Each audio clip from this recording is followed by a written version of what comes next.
Good morning everyone. Today we are going to start chapter number 4, that is algorithm and flowchart. Now first of all we will start from the algorithm. So first of all we will discuss about what is algorithm. As you know, it is a finite sequence of steps to be performed to solve a problem, or in other words you can say a list of steps that we can follow to finish the task. Apart from these definition, in general terms, we can easily understand that algorithm is a step-by-step solution of a problem. Right? So now, in any programming language, we can write the algorithm because the algorithm is not dependent on any programming language. So now there are certain advantages also. They are, first of all, they are easy to understand. The second is easy to modify. Third is easy to implement. The fourth point is very important, not dependent on any computer programming language. So now after understanding these advantages, now I will tell you the example how to write an algorithm. Before we start writing an algorithm, first of all we will have to keep these certain points in our mind.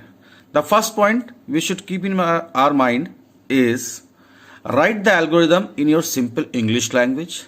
The second point is there must be a fixed number of steps to get the results. Now the third is write the algorithm in step 1, step 2, etc. etc.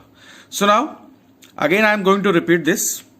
While writing the algorithm, the first step always must be step 1, and that should be start. And the last step always, for finishing the algorithm, the last step must be stop. So now there are certain rules which we'll have to follow while writing the algorithm. So now the number 1 is, first of all we are supposed to number the statements such as step 1, step 2, step 3, etc. The second rule is always begin with the word start. Third rule is write the statements clearly.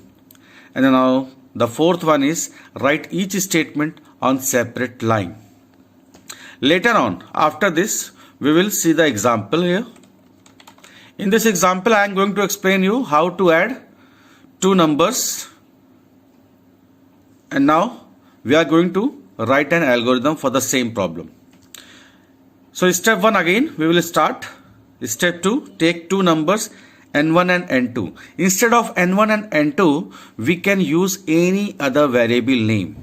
And now take two numbers. Instead of take two numbers we can write input also. That is up to you.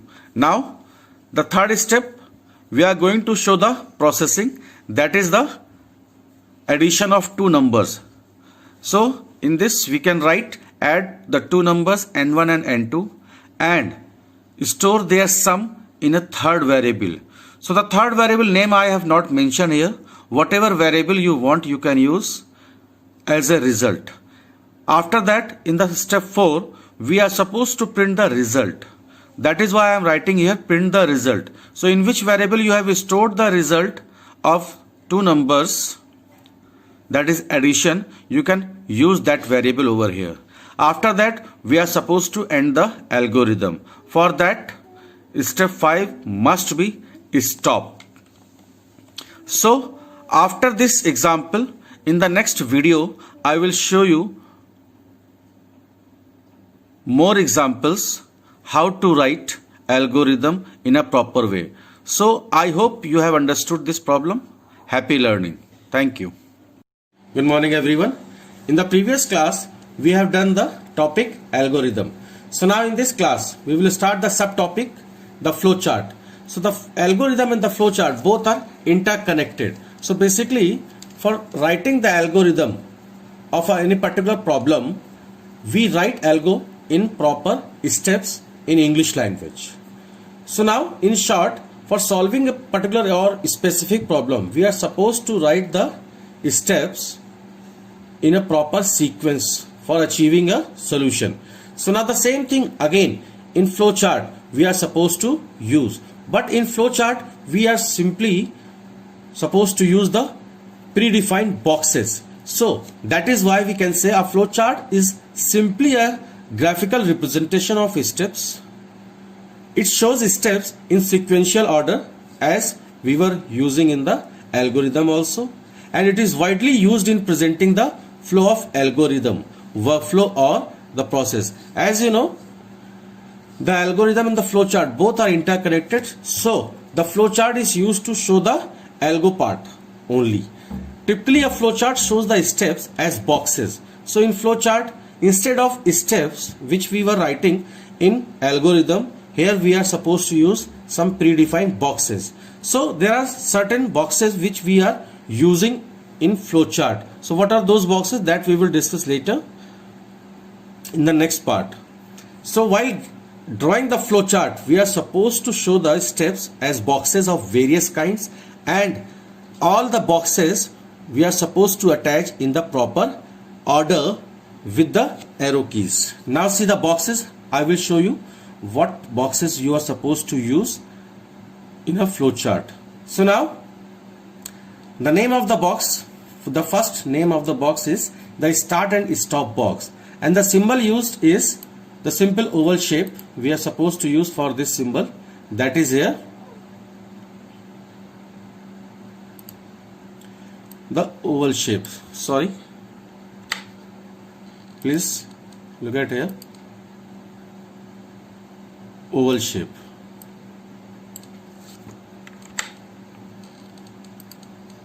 So now please, the oval shape is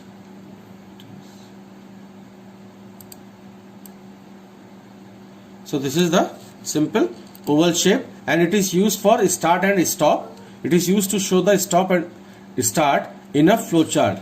This symbol is also known as the terminator. This symbol is also known as terminator, right? So whenever you wanted to show the start and stop, you will have to draw this symbol. Now the next symbol is the process box. This process box is used to show the calculation part in your program or in your specific problem. For example, the box the box for this process box is a simple rectangular shape. Please look at here.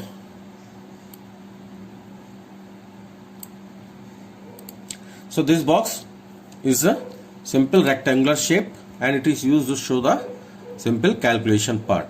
Now the next symbol we use in flowchart is the decision box. So basically this box is a simple diamond shape, or you can say this box is used to show the condition in your flowchart. So this box diamond shape is used to check the condition, and the symbol is here, this. These are the very basic things. So while drawing the flowchart, you are supposed to draw these symbols with the help of pencil only. So now the next very important symbol is the flow lines. Basically the flow lines are used to connect the boxes in a order. So while connecting the boxes, these flow lines are supposed to use. And now very important point here, again I am going to repeat. So always the flow lines connect the boxes from top to bottom. So the flow lines, they cannot cross each other while drawing the flow lines. So now the next box is the input output box. The symbol of this is here.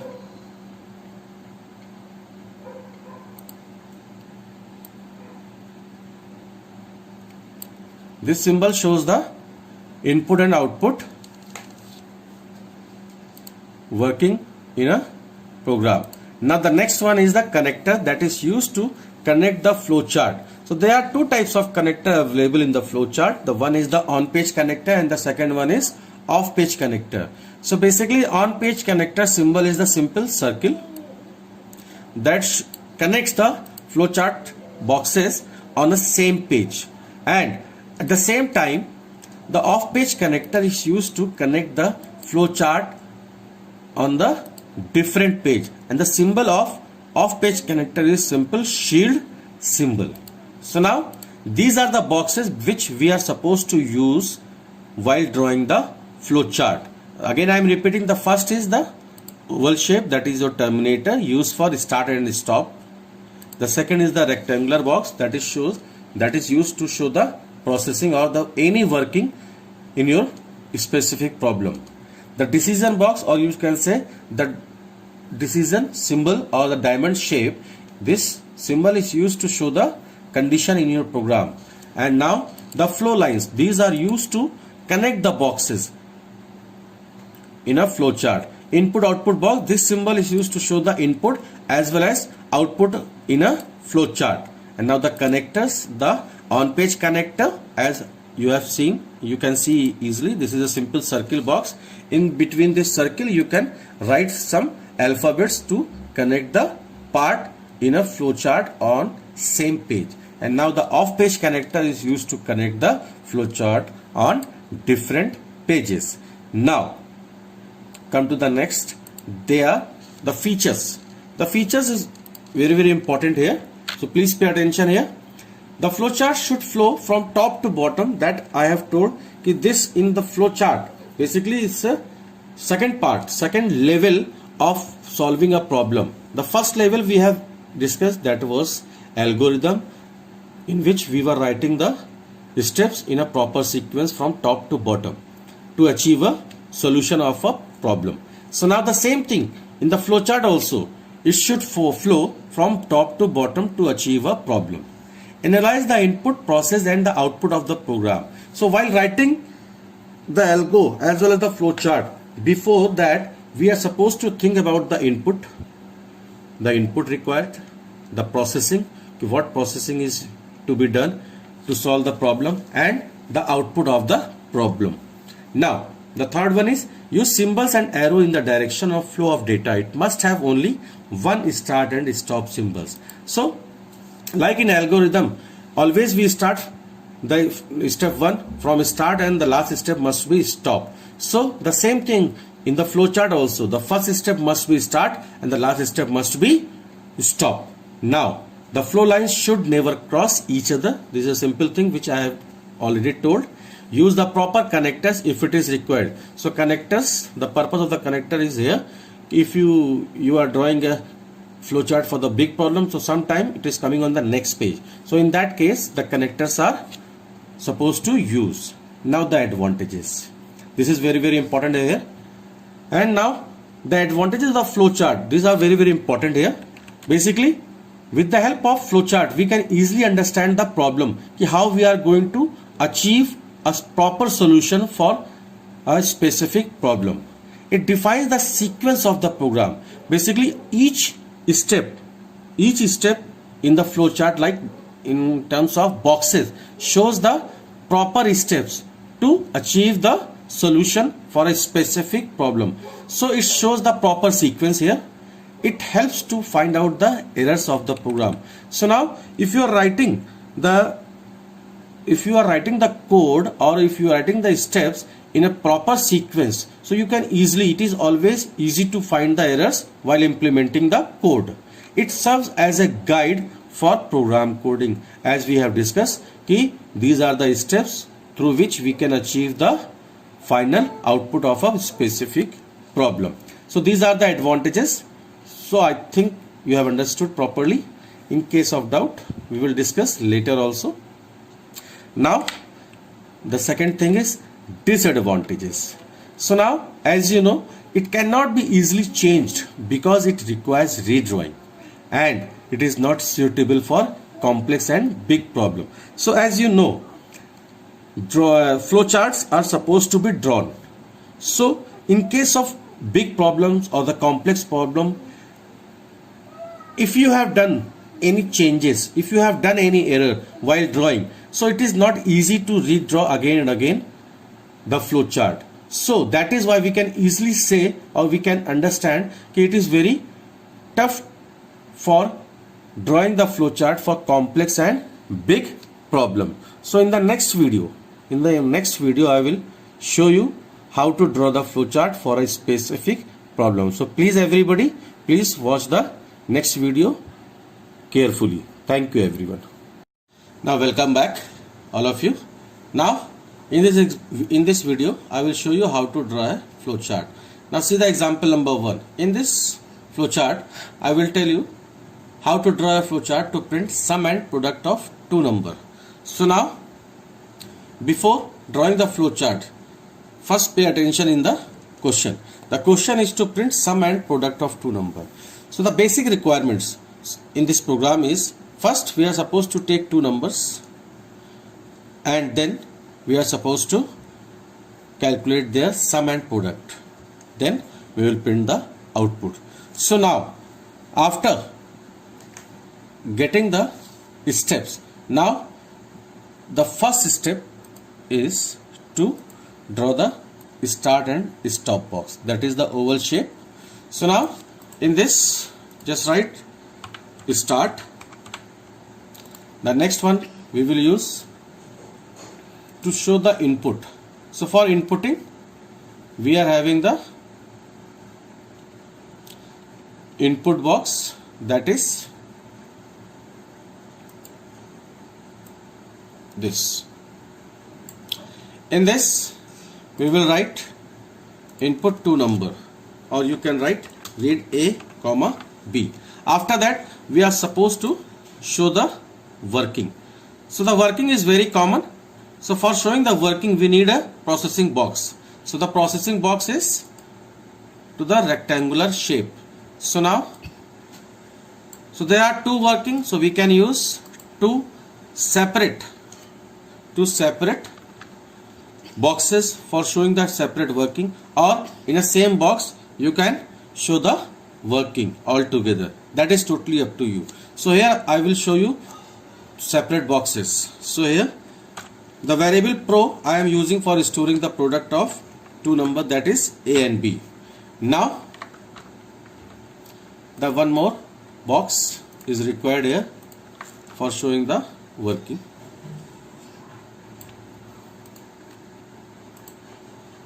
That is for sum, or you can use any other variable instead of sum. And now the sum is A plus B. So after that, after calculating the product and sum, we are supposed to print the result. So for printing also we can use two separate box for the printing, that is the input output box or the single box. That is totally up to you. So now I will use a single box here.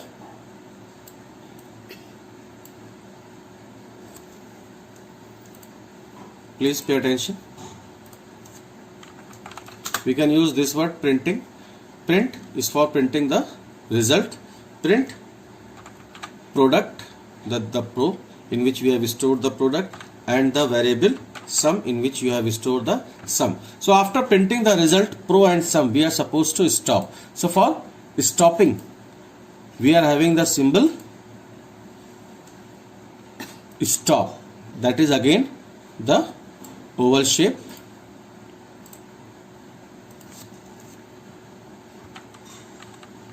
And then we are writing the stop. So now see, after drawing all the boxes, we are supposed to connect each boxes with the help of flow line. So now the flow lines are required. So now we will draw the flow lines like this. So each box we are supposed to connect sequentially.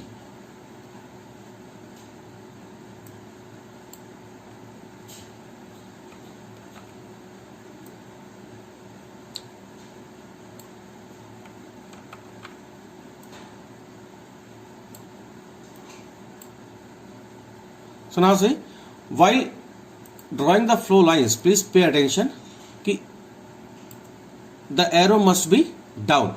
So this shows the flow of direction, flow of control in a flow chart. So from the starting means from the top, the flow lines shows to the bottom for achieving the result. So now this is a simple example in which I have shown you to print sum and product of two numbers. So now see one more example in which I will show you how to put conditions. So now see the condition number, the condition is here in this new problem is draw a flow chart to check whether the number is even or odd. So now again start a problem, start a box. So first of all, the oval shape for starting. Now then input a number, and now the condition is to check whether the number is even or odd. So in this program we are supposed to input a number. So instead of read, this time I am using the input word, and then the number is here A. So now after that we are supposed to put condition. So for checking even or odd, so the basic concept behind the even and odd is, if you are dividing the number by 2 and getting the remainder 0, then the number is even, otherwise it is odd. So now see here, this is a very simple thing. If the condition, so for putting condition we are using the decision box or the diamond box, and if the condition is true, then this arrow I am showing you the true part. So if the condition is true, the control moves to this side, and here we are printing simply the even number, printing an even number. After that we are supposed to stop the working. So that is why I am showing this flow line to directly connect to the stop box. So now for stopping this we are supposed to use the oval shape. So again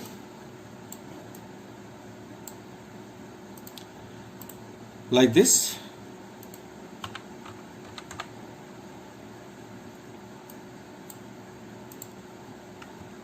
So now, so if the condition is true, so then control moves to the right.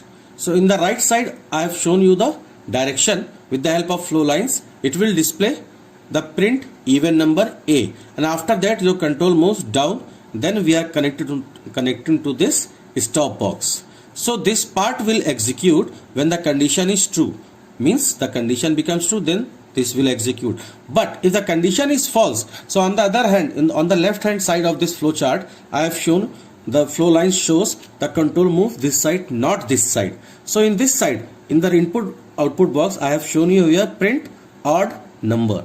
So the message I am displaying odd, so that is why I am using the double quotes. So here after that we are printing the number. So after printing the odd, again we are moving downwards, then we are connecting to this direction of flow to the stop part. So this is a simple working of even and odd number. So this is a simple flow chart in which we are using the decision boxes. So I hope you have understood. Good morning everyone. Now today I am going to give you the example how to write an algorithm for a specific problem. So now first of all see the example 1. The question is write an algorithm to print sum and product of two numbers. So now while answering this, first of all in the algorithm we are supposed to write the step 1. Now step 1, initially I told you always while writing the algorithm, always the first step must be start. Then after step 2 we are inputting two numbers A and B. Instead of input word you can use read also or accept also or input. All three are acceptable. And instead of A and B, simple these are the variable names. Instead of A and B, whatever variables name you want to use, you can use. Now come to the step 3. In this step 3, after inputting two numbers, we are supposed to store the sum in a variable. So in this step we are storing A plus B in a variable S, or instead of this you can write S equals to A plus B. This is totally up to you, the students. Now come to the step 4. In this one more processing we are supposed to show, that is in step 4, store A into B in P, or instead of this we can write P equals to A into B. So after performing both operations, addition and the product, in the step 5 we are printing the sum, and come to the step 6. In the separate step we are printing the product. So instead of printing sum and product on two separate steps, we can print both things on a single step also. That is up to the students. Now at the end of the last step, means after step 6, in the step 7, we are supposed to finish the algorithm. So for finishing the algorithm, we are supposed to use the keyword that is stop. So after this stop, now the algorithm is over. So here in this all 7 steps, we have shown you how to write an algorithm to print sum and product of two numbers. Now one more example I am going to show you. Example number 2, in which we are supposed to write an algorithm to print the largest between two numbers, both numbers having different values.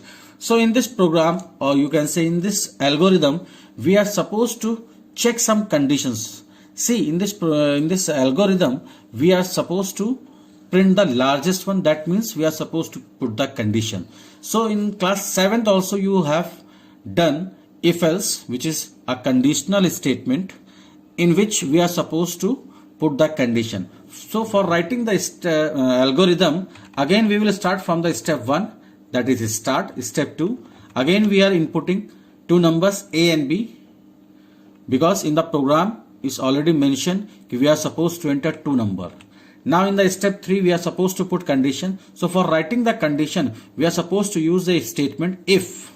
Then using the relational operator, we are putting a condition if A is greater than B, then go to step 4, else go to step 5. So here we are introducing two new things, the conditional statement if else and the go to statement. Basically the go to statements are used to show, or you can say in other words, it is used to transfer the control from one step to another step. So if the condition is true, then it will move to step 4. If the condition is false, it will transfer the control to the step number 5 directly without moving to step 4. So now if we can easily assume if the first condition is true, then it will transfer the control to the next immediate step, that is 4, in which we are print A is largest and printing the value of A. After that we are moving to the go to step 6. So that means if the condition is true, then we are printing the largest number. After that we are supposed to stop this algorithm. Now maybe sometime it happens that you have entered the different values in which the condition is false. In that case the else part will automatically execute and the control will move to the step number 5, on which you are printing B is the largest number as well as the value of B. After that automatically it will move to the next step, that is step number 6, and again it will stop the algorithm. Now in this example we have used two special words. The first, again I am repeating, if and else. Statements are used to show the conditions part only. So whenever you are supposed to check condition in your algorithm, always we are supposed to use if and else part. Now the second thing is, in the above example we have used the go to statement, or you can say the go to word, that is used to transfer the control from one step to another step. So students, these two are the examples which you are supposed to use in upcoming assignments, right? So thank you everyone. God bless you. Good morning everyone. Now welcome back again. So now today we will discuss the assignment 3, especially the question number 4th and 5th and 6th. So now many of you have done so many mistakes in the previous assignment 3. So today we will discuss those things. In the question number 4, the question was, draw a flowchart to print the largest between two numbers with their difference. So in this program we are supposed to draw the flowchart, right? So now in this program you can assume that both the numbers are different or having this different values or the same values. That is up to you. So now in this example I will show you how to draw a flowchart. Now see, in this example I am simply assuming that both the numbers are having different values, right? So now see, first of all we are drawing the oval shape for the starting. Now then after we are drawing this symbol for inputting two numbers, for example A and B here. After that we are supposed to put conditions, like here I have shown you, if A is greater than B with the help of diamond shape. So if the condition is true, so please pay attention here, if the condition is true, then the control moves towards your right, and if it is false, then it will move towards left hand side. So now this arrow key shows the flow of the direction. Now please pay attention again. So if this condition is true, that means the A is bigger, right? So in that case we will write here A minus B, and the largest will be, we are storing in a other variable, that is L. Now at the same time, if the condition is false, that means B is bigger, so it will be B minus A, and the largest will be B, that we are storing in L. So whether the condition is true or false, so after executing these respective calculation part, which we are writing in the processing box rectangular shape, after that from here also, from here also, from here also, and from here also, your control is coming on this print statement. So now in this print statement, what we are doing, we are simply printing the difference and biggest is in the double quotes and then C comma L, in which in C you have stored the difference, that is the bigger minus smaller number, and the largest in L. So after that we are supposed to stop this problem. So the common mistake which most of the students have done is, while drawing the symbol of input, you have made the different symbol. So while drawing the symbol of input, please pay attention, in the processing box, this is a simple rectangular box. This is a simple rectangular box which is used to show the processing in the program, and in this printing, while printing, the symbol must be like this only, not in the opposite case, right? So input and the output boxes must be same. And now as usual, the stop is the oval shape. So this is a simple example. So next time onwards, please pay attention while drawing the flow chart. Thank you everyone. Good morning everyone. Now in the second example, here I will show you how to write algo of the problem 5, in which we are supposed to print the largest. We are supposed to print the largest between two numbers, with largest between two numbers.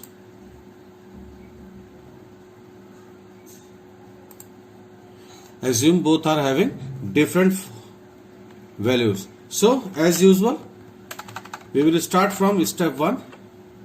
This everybody knows. So step 1 will be always start. Now the step 2, read two numbers A and B, right? In step 3, what we are supposed to do? We are supposed to put condition. So for that, if A is greater than B, so the condition is very common. Then if A is greater than B, then go to step 4, else go to step 5, right? So in the next step, that is 4, what we are supposed to do? What we are supposed to do, please pay attention. Simply we are supposed to print the largest is, that is A. After that the program is finished. So here we will write step 6. That step 6 will show the stop case, right? So I will show you after this step 5. So now here what you are supposed to do,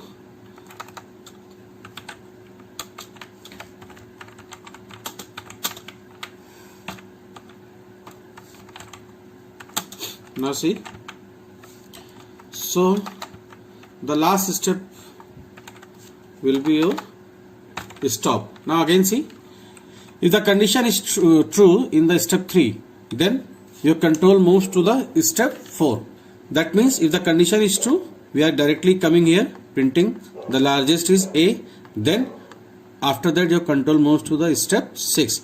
On the step 6 we are stopping the program, means we are finishing the program. But at the same time maybe the condition is false, then the else will execute and it will go to step 5. So that means the 4th step will not execute in the opposite case, and here we are simply printing the largest is B. After that no need to write go to step 6 because automatically the control moves to the next line. So right now see one more example, that is the question number 6, in which we are supposed to print, we are supposed to write an algorithm to enter two number and check whether the first number is divisible by the second number or not. So again step 1, we start. Step 2, read two numbers, for example A or B or any other variable of your choice. Now step 3, now put the condition. We need to check the divisibility. So for the divisibility the condition is very common. If the first number is divisible by the second number and if the remainder is coming 0, that means the number is, the A is divisible by B, right? So then go to step 4, else go to step 5, right? Now in step 4 what we are supposed to do, we are supposed to print the message A is divisible by B. Then go to step 6, that is your stop case. Now in step 5 the opposite message, if the condition is false, that means A is not divisible by B. Then automatically it will move to the next step, on which we are writing here stop. So now you can easily understand, if remainder is not coming 0 while dividing A mod B, that means A is divisible by B. If it is coming 0 remainder, then A is divisible by B, then stop. But maybe the condition is not true, that means if the remainder is not coming 0, so it will move to go to step 5 directly, and we are printing A is not divisible by B, and after that it will move to the next step automatically. So these are the simple way to write the algorithm, and I hope you will write in better way next time onwards. Thank you everyone. Good morning everyone. Now see, we are going to discuss one more problem. In this program, we are supposed to write algorithm in which we are entering two numbers and finding the quotient and remainder. And for finding the remainder, we are not supposed to use the modulus operator, right? So now for writing the algorithm for the same problem, see, start 1 is as usual, always the start. Then the next step,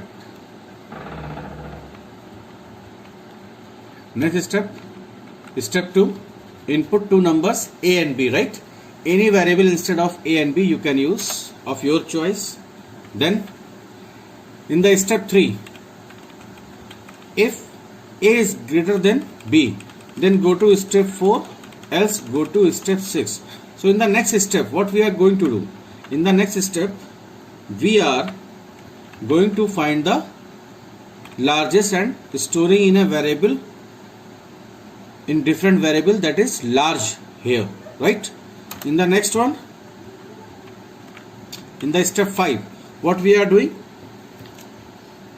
if the condition is true, then the transfer moves here, and in this the largest number we are storing in a variable large, and after that the smallest we are storing in a variable small. Then after go to step 8, that we will continue later. Now see, again step 3, if the condition is false, then we are moving directly to the step number 6. So on the next step, what we are doing, this time if the condition is false, then that means the large is b. So we are storing b into same variable large, right? Now in the step 7, in that case the smallest will be a, and the same we are storing in a variable small. In the next step, step 8, we are writing quotient equals to large upon small, large divided by small. So on this line we are simply finding the quotient and storing in a variable q, right? So q here we are using for finding the quotient. Now in the next step, step 9, for finding the remainder, the simple calculation I am showing you here, the largest number. So whatever largest number you have assumed, you can assume here. Suppose the two numbers you can assume 10 and 7. So 10 we are storing in A and 7 we are storing in B. So if this is true, in this case the condition is true, so large equals to 10 and the smallest will be your 7. So after that go to step 8. So directly we are coming here and we are doing this 10 upon 7. So 10 upon 7. So here we are supposed to find the quotient. That means we are trying to find the quotient. So in that case the whole number will be your quotient, that is 1 here. So 7 1s are 7, and for finding the remainder, the formula we are putting, the largest number is 10 minus quotient, that is 1, into smallest number, that is 7 here. So 10 minus 7 is coming 3. So this 3 we are storing in a variable r, that is your use for remainder. So we are in the next line, in the next step we are printing the quotient, and then after we are printing the remainder, and the last step will be what? As usual, step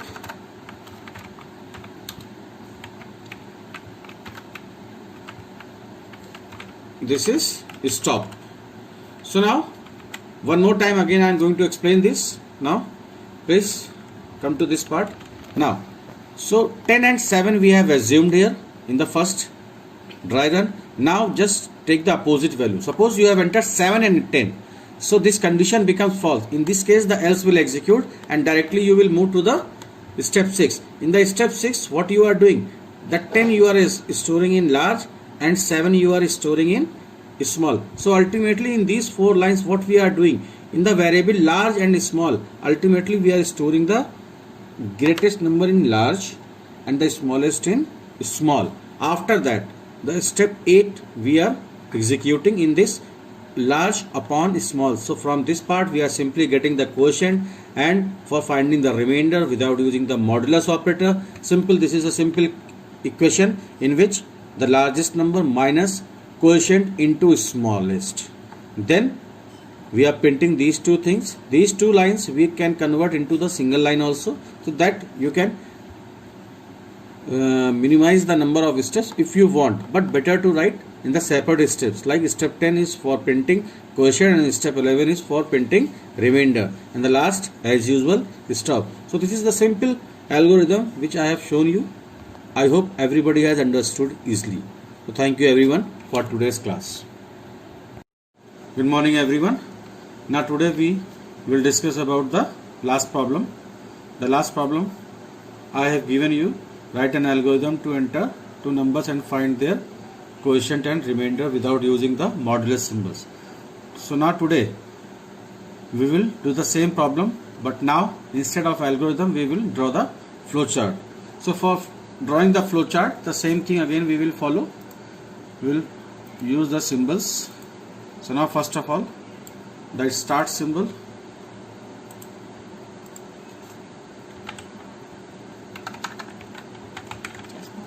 Then after, the next symbol is for input. So again, go in shape, draw this symbol for input.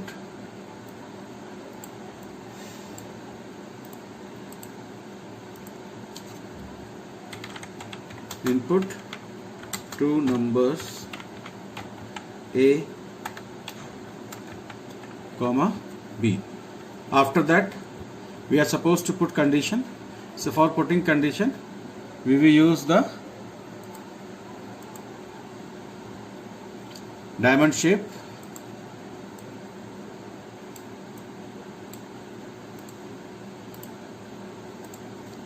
So if A is greater than B, then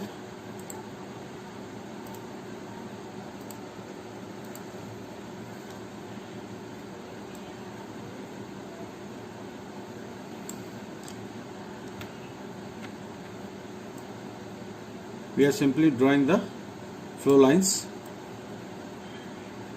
So if the condition is true, then your control moves this side. So for that, I will show you here with the help of text box.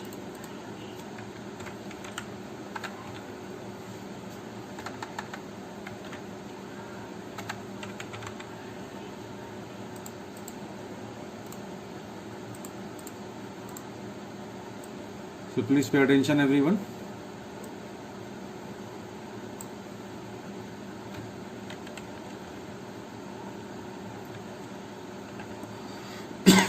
So if the condition is false, then your control will move towards left.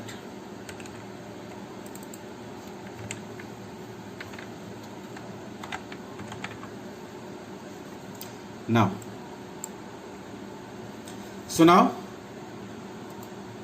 we need two rectangular boxes.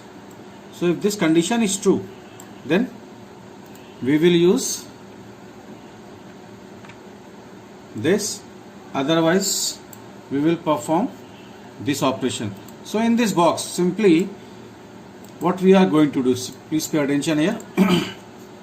So we are using a variable big, in which we are storing the large number, and one more variable we are using small, in which we are storing the smallest. So the same thing again, if the condition is false, that means A is bigger. So we are storing B in big, and in a small variable we are storing the smallest number, which is now which is now A. So now you can easily understand, if the condition is true, then this will execute. If the condition is false, this part will execute, right? So now please see here, we are simply drawing the flow lines. So this flow line shows the direction, right? So you can draw like this. So after start, your control moves to this point. Then from here, we are coming on the condition part. If the condition is true, then this will execute. Otherwise, the control moves on your left. So now, after executing any one of the condition, you are supposed to find the remainder and quotient. So for that, we need more variables. So now here Q I am using for storing the quotient, and now the quotient will be big upon small, and for remainder I am using the variable R. And now we are not supposed to use the modulus operator, so instead of that we are simply doing this condition, this working, which is now big minus Q into small. So after doing this, please see here,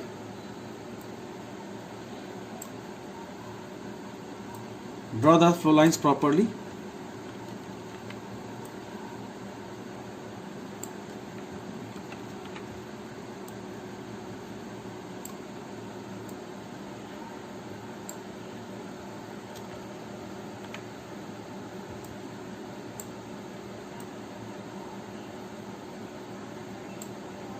So now while drawing the flow lines, please make the arrows carefully.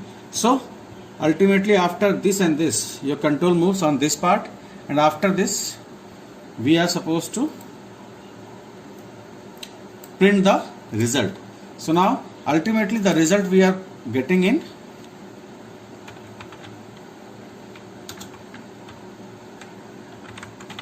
Q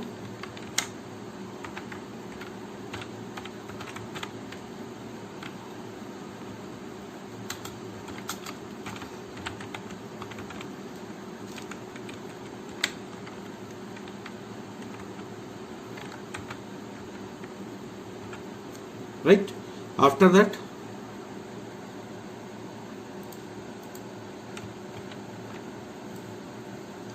just draw the flow lines, connect these boxes properly. After that one last box is left, that is your stop. As usual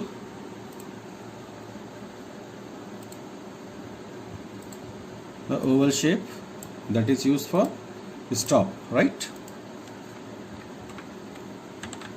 Now again I am going to explain the whole thing again. Now see, first of all the code is starting from here. After starting we are inputting two numbers. For example, you can assume in A we are storing 10 and in B we are inputting 8.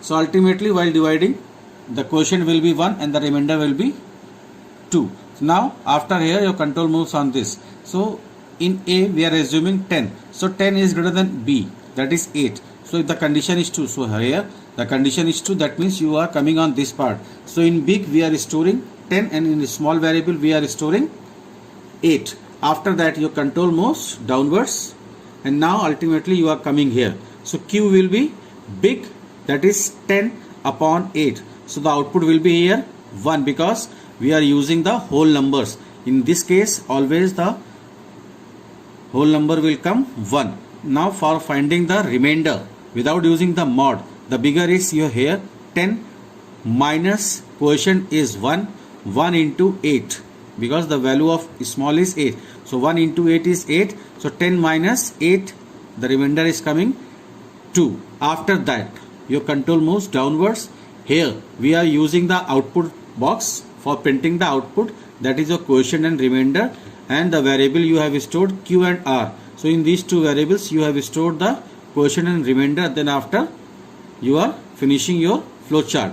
Now see one more time the same condition. Now just interchange the value of A and B.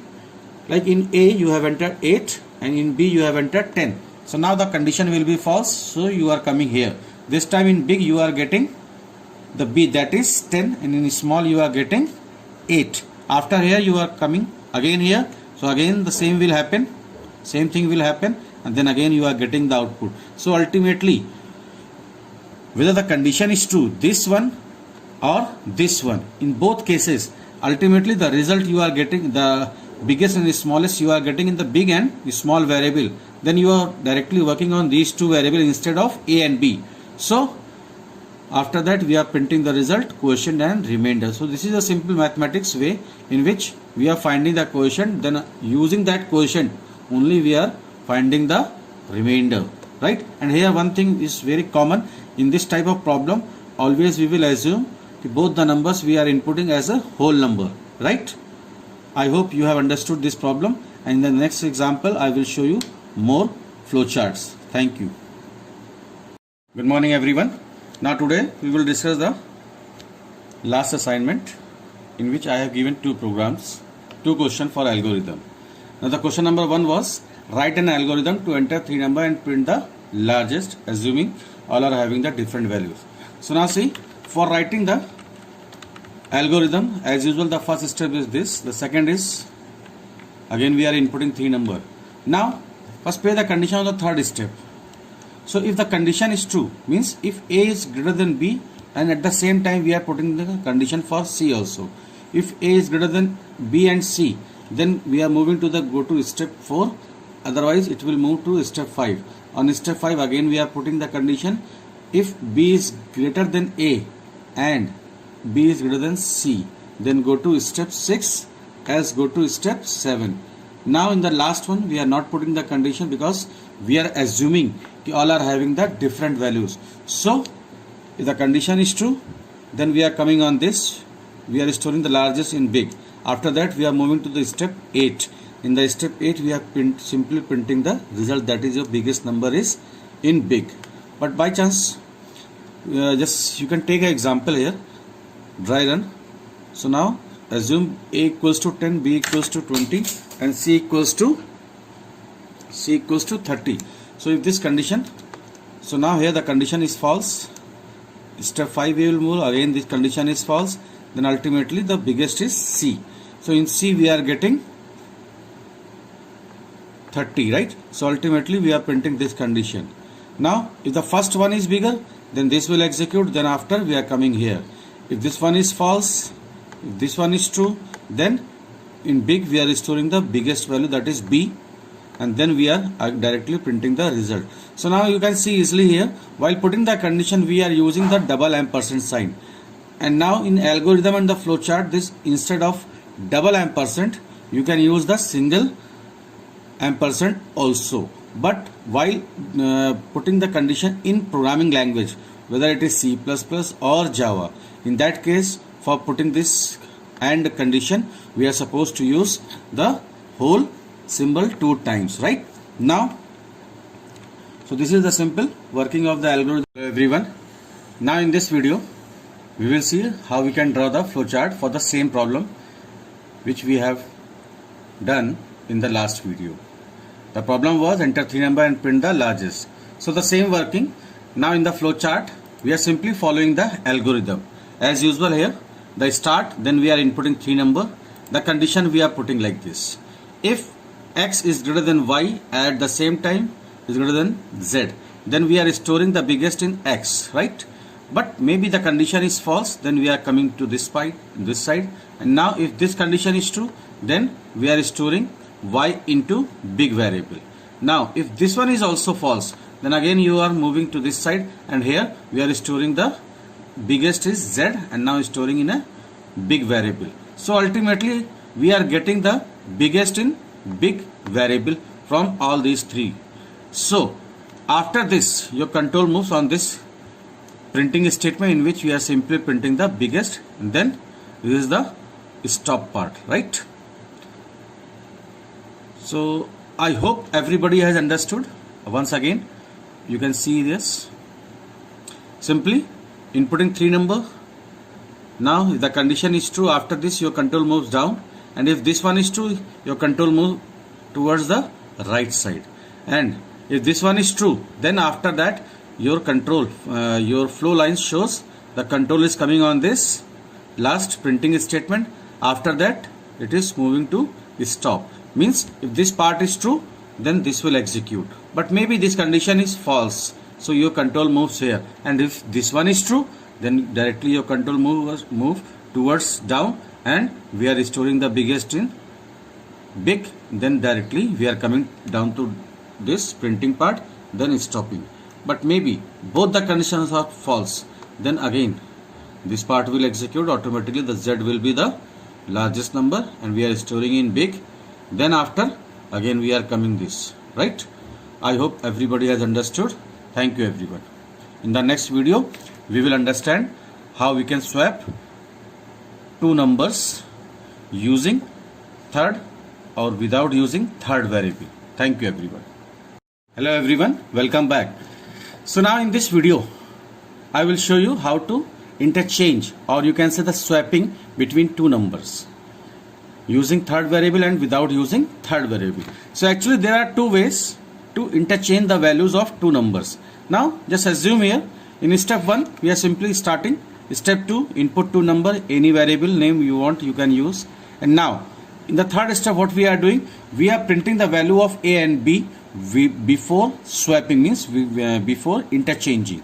So now you can easily understand that before swapping the value you are getting, and after these three steps in which we are performing the swapping, I am again showing the output after the swapping. So the value will be interchanged. So how it is happening? So please try to understand this concept here. This is a very simple concept in which we are using that third variable C. Instead of C, whatever you want you can use. So inputting two number A and B, instead of this A and B you can use any variable of your choice, and now just assume कि we are inputting two numbers, two values. Like in A you are inputting 20 and B you are inputting 30. So the value of A would be now 20 and B would be now 30. So after in the third step you are printing 20 and 30. So as usual you are getting A equals to 20 and B equals to 30. Now in this step 4 what we are doing, we are simply assigning A into a variable C with the help of this equals to operator. So before we go further, just try to understand the concept of equals to operator. Basically in mathematics also this equals to operator shows the assignment from right hand side to left hand side variable. So here what is happening, we are simply storing the value of A into C. So now A is remain 20 and C becomes now 20. So the value of A is coming on C and at the same time A is remain 20. Am I correct everyone? Now just move to the next line. After executing this, your control moves towards down automatically. Now in the next step we have written A equals to B. So A was 20 and B was 30. So what we are doing with the help of assignment operator, what we are doing, we are simply assigning B's value into the A's value. So A's value was 20, but because of this assignment now A becomes 30. So A is 30 and B is remain 30, right? Before this step A was 20, now it becomes 30. Now please pay attention in the next line. Now in this what we are doing, we are storing the value of C into B. So before this step B was 30, right? B was 30 and now after this we are getting the value of C, that is 20 in B. So B becomes now 20, right? So now ultimately we are getting 30 in A and 20 in B. So now we can easily understand with the help of this third variable, it is very easy to interchange the value. Now after these three steps we are simply printing after swapping A and B. So the output will be now 30 and 20. So you can easily understand with the help of third variable and with the help of assignment operator these things are possible. So in the next example I will show you the same working without using the third variable, using the mathematical operator. So now look at here, I have already written the algorithm for showing you. So the first three steps are common as usual, starting inputting two number and printing A and B before swapping. Now at the same time again you can take the same example, like this time we are using 10 and 20. So now value of A we are assuming user has entered 10 and B user has entered 20. So in the fourth step what we are doing, A equals to A plus B. So A was 10, 10 equals to 10 plus B. So from the right side whatever value you are getting as the fresh value, or you can say the current value, this current value will replace the previous value with just because of this assignment operator. So now A was 10, but now because of this assignment A becomes A becomes 30, right? Why? Because we have already assumed A is 20, A is 10 and B is 20. So 10 plus 20 becomes 30. So A's current value is now 30. Now just move towards the next step. This is B. B's current value is 20. 20 equals to 50. Sorry, 20 equals to 30 minus 20. So 30 minus 20 is now 10. So the current value of B will be now 10. Right? Now again, so same working again I am repeating, but this time A equals to A minus B.